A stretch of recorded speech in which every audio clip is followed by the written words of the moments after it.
GM কাদের এখনো কিভাবে বাইরে ঘোরাফেরা করে, আজকে কিভাবে হত্যা মামলার আসামি হয়ে কিভাবে সেই চুন্নু কিভাবে বাইরে থাকে, তাদেরকে অতি সত্বর গ্রেপ্তার করা উচিত।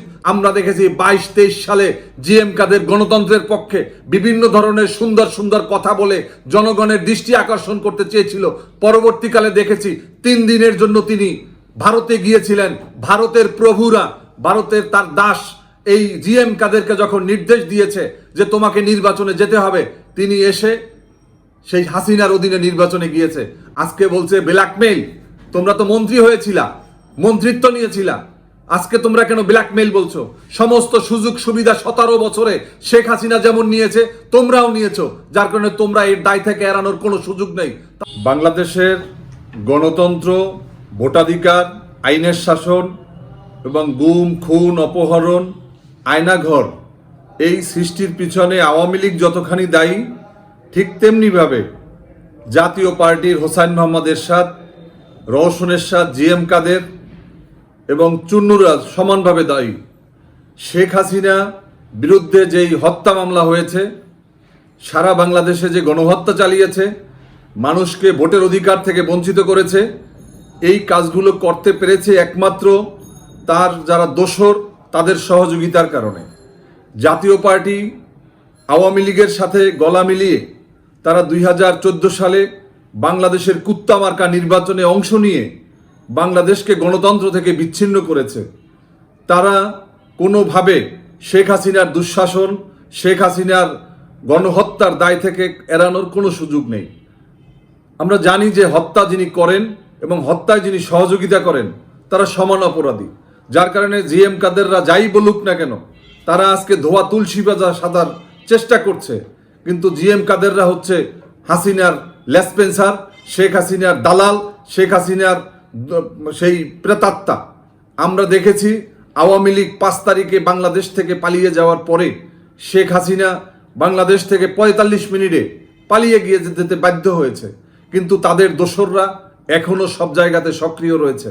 কখনো দেখেছি আনসারের নামে, কখনো রিকশাওয়ালা সেজে, কখনো সচিবালয়ে, কখনো বিচারালয়ে, কখনো জাতীয় পার্টির নামে রাজপথে নামার তারা অপচেষ্টা করেছে। আগামী 2 তারিখে জাতীয় পার্টি যেই সমাবেশ ডেকেছে, আমি মনে করি যে ছাত্র জনতাকে এই অবৈধ সমাবেশ, খুনিদের সমাবেশ, ভোটচোরদের সমাবেশ, এগুলোকে প্রতিহত করা দায়িত্ব দেশের জনগণের। ছাত্র জনতা যেভাবে জাতীয় পার্টির অফিসের দিকে এগিয়ে গিয়েছে, জাতীয় পার্টিকে তাদের জনগণের যেই আজকে টার্গেটে পরিণত হয়েছে জাতীয় পার্টি। আমরা দেখেছি তিনি জিএম কাদের একজন হত্যা মামলার আসামি, তার স্ত্রী শরীফা কাদের হত্যা মামলার আসামি এবং চুন্নু হত্যা মামলার আসামি। তারা এখনো ঘুরিয়ে বেড়াচ্ছে, আজকে তারা সমাবেশের ঘোষণা দিচ্ছে। আমাদের আশঙ্কা, আমি পুলিশ, র্যাব, বিজেপি, সেনাবাহিনী সহ সবার দৃষ্টি আকর্ষণ করে বলতে চাই, আগামীকালকে যেই সমাবেশ জাতীয় পার্টি ডেকেছে, এই সমাবেশ জাতীয় পার্টির নয়, এই সমাবেশ হচ্ছে আওয়ামী লীগের। আওয়ামী লীগ জাতীয় পার্টির ঘাড়ে চেপে তারপরে তারা রাজপথে নামার চেষ্টা করছে। এই সমাবেশ প্রতিহত করতে হবে। এই সমাবেশ প্রতিহত করা আমি মনে করি সমস্ত গণতন্ত্রকামীদের জন্য জরুরি হয়ে পড়েছে। তাই ছাত্র সমাজকে, যুব সমাজকে এবং সমস্ত রাজনৈতিক শক্তিকে বলবো, জাতীয় পার্টি কোনো কার্যক্রম যেন করতে না পারে। তাদের বাংলাদেশে রাজনীতি করার কোনো অধিকার নেই, কারণ তারা হাসিনার দোসর। হাসিনার দোসরদের রাজনীতি করার কোনো অধিকার নেই। যেভাবে ছাত্রলীগকে নিষিদ্ধ করা হয়েছে, তেমনি আওয়ামী লীগ, যুবলীগ, স্বেচ্ছাসেবক লীগ, সমস্ত খুনি লীগকে তাদেরকে নিষিদ্ধ করতে হবে।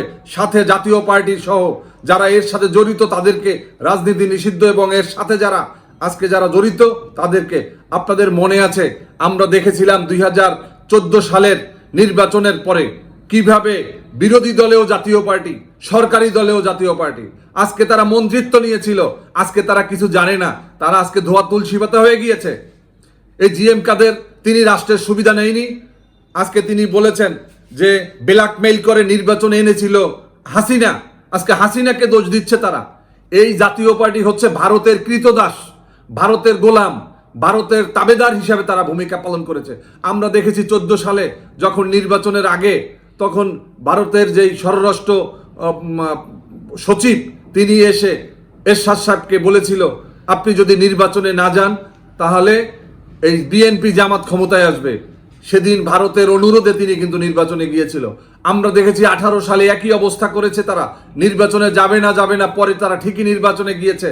তারা কিন্তু তাদের নির্বাচনে যাওয়ার কারণে আমরাও সেদিন নির্বাচনে গিয়েছিলাম এবং জাতিকে দেখিয়েছিলাম যে শেখ হাসিনার অধীনে কোনো নির্বাচন সুষ্ঠু গ্রহণযোগ্য হতে পারে না।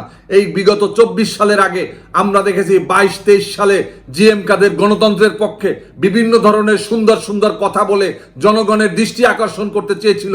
পরবর্তীকালে দেখেছি 3 দিনের জন্য তিনি ভারতে গিয়েছিলেন। ভারতের প্রভুরা, ভারতের তার দাস এই জিএম কাদেরকে যখন নির্দেশ দিয়েছে যে তোমাকে নির্বাচনে যেতে হবে, তিনি এসে সেই হাসিনার অধীনে নির্বাচনে গিয়েছে। আজকে বলছে ব্ল্যাকমেইল। তোমরা তো মন্ত্রী হয়েছিলা, মন্ত্রিত্ব নিয়েছিলা, আজকে তোমরা কেন ব্ল্যাকমেইল বলছো? সমস্ত সুযোগ সুবিধা 17 বছরে শেখ হাসিনা যেমন নিয়েছে তোমরাও নিয়েছো, যার কারণে তোমরা এর দায় থেকে এড়ানোর কোনো সুযোগ নেই। তাই আমি এদেশের জনগণ, আইন শৃঙ্খলা বাহিনী সবাইকে বলবো যে হাসিনার পাশাপাশি হাসিনার দোসর জিএম কাদের, রওশন এরশাদদেরকে এর দায় তাদেরকে কড়াই গন্ডায় তাদেরকে এর মাসুল দিতে হবে, তাদেরকে আইনের আওতায় নিতে হবে। জিএম কাদের এখনো কিভাবে বাইরে ঘোরাফেরা করে, আজকে কিভাবে হত্যা মামলার আসামি হয়ে কিভাবে সেই চুন্নু কিভাবে বাইরে থাকে, তাদেরকে অতি সত্বর গ্রেপ্তার করা উচিত, তাদেরকে আইনের আওতায় নেওয়া উচিত। এবং তা না হলে বাংলাদেশের যে ছাত্র